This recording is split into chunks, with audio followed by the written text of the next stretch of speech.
अस्सलामुअलैकुम वीवर्स, क्या हाल चाल है? ठीक ठाक हो? खैर खैरियत है जनाब। उम्मीद करा मेरे सारे दोस्त बड़ा खैर खैरियत दे नाल हुसन जनाब। मैं तुसी क्या सुने सारे यूट्यूब चैनल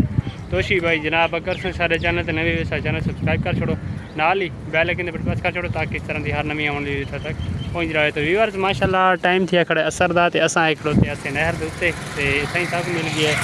सैम शाह। मैं वध्या से कोई चीज़ खाण पीण की गिद्दी आई टाइम ज़रा फ्री आई साढ़े को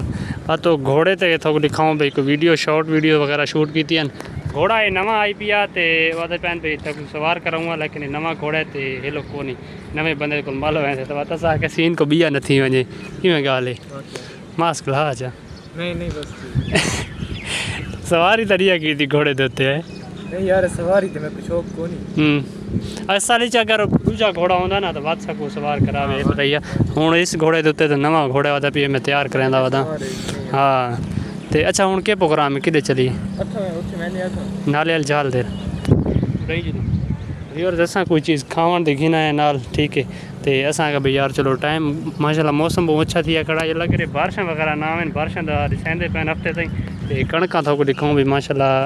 ये पक्कियां खड़ियां, लेकिन ये जड़े जिन्हें लोग पानी लाए ना उतराए जड़ा हवा वगैरह घुली रही है तो देखो भाई डठियाँ पी नुकाए तो दुआ करो भी बारिश ना आए अगे डठियाँ पेन हवा घुली तो बिल्कुल सुम वैसन ये काफ़ी किसानों को नुकसान आवन का खतरा है। अल्लाह करे कोई ये चीज़ काम न थी वे बाकी अल्लाह की ज़ात जड़ा काम करेंदी उस कोई ना कोई बेहतरी ज़रूर होंगी है। अस आए खड़ोते आसे भाई सैम को आखा भाई चल जल्दी हैं भाई। बाकी दोस्तों को कॉल की थोड़े बिजी हैं और नहीं आ संगे बात असा कहे पहले साढ़े इरादा आई पिया भाई चने छने भून के खासूँ कि गाल थराड़ा शराड़ा लैसूँ सीज़ा ने चने तैयार करें उन्ना छोरों को टाइम आई को ना बात मैं आसा तो चलो चलिए हूँ अस आए खड़े चल भाई छिक मोटरसाइकिल तो असा हम निकलते पे मोटरसाइकिल चलाइंदा छोर तो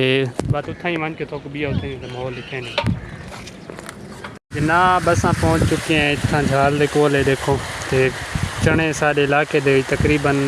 हूँ कट्टे गए इस जगह इजा तो बड़ा ही VIP व्यू आई हवा चली खड़ी है मौसम ये बारिश वाला बना खड़ा लेकिन बारिश ना आवे ठंड थी वजे लेकिन बारिश ना आवे हूँ के प्लान है कि जो उडे टिब्बे तो बहु वैसे मौसम तो VIP दिया खड़े असा हूँ अगे पहले छोटे होंगे ना पिछले आते ढांदे ये जड़ा सारा एरिया है ना इतने ये पहले खुला एरिया होता है तो हूँ पक्की जगह बनी है पहले अस आते ढांदे बड़ा ही मज़ा आता है लेकिन हूँ जड़ा है ना इस पक्की जगह बन गई खतरा थी ना टुबियाँ शुबियाँ बंदा नहीं मार सकता तो नाला हुक्म सूख गया है ठीक है। इतने माहौल बड़ा ही VIP चाचा क्या हाल है चाचा जी ठीक हो? चना तो गया हुए अच्छा सही कपी वह खैर ना सारे सही चलो आ गई ना मोटरसाइकिल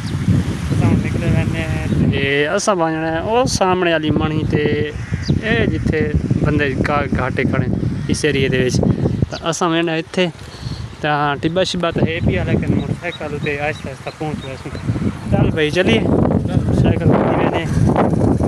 जनाब। मौसम की सिचुएशन डिठी से हवा तेज चल पई है तो गर्मी थी पी आई मज़ा ना आया हवा तो कुछ खा पी की मोटरसाइकिल सारी खड़ी उत्था अज तो ब्लॉग करेंदे पे इतना ही एंड क्योंकि सानू टाइम ही भी निकले भी देते पे मगरिब की अजान आवन वाली हम निकले वेंदे अस वापस वेंदे पे अस